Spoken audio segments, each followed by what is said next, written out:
The 5 stages of awareness. Now, I know about this concept, which is a marketing concept, marketing and sales concept, actually, which is someone is unaware, and then problem aware, and then solution aware, and then product aware, and then most aware, right? But recently, like so many things have clicked for me, so I just wanted to walk through that. From Charlie Morgan, which is like a $40 million info business dude, Matt Ryder, like biggest in the sales game, and Hormozi.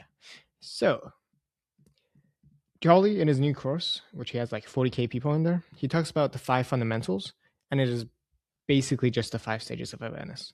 So in unaware, he says niche, and then he says identify the problem, and then the solution, and the product, and then he just says most aware is the offer. Oh, sorry. Product aware, he says it's the result, which I thought is super interesting. It's a really interesting way of kind of looking at your business fundamentals. And then Matt Ryder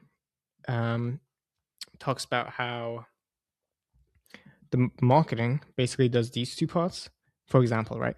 And the setting could do just the solution aware, and then the closing does the product aware and most aware. And I've never actually thought about it that way when looking at sales systems before, which is wildly fucking interesting. So it's like something to actually take account for, which is where is this person currently at?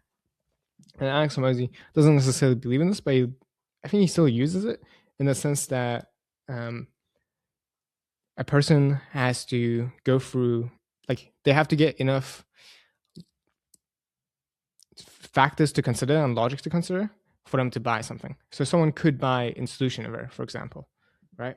People that are more risky, for example. So that was all very interesting because it links together, and it's a really good way to kind of, it's basically a new tool that you can use to fucking plan systems. Okay,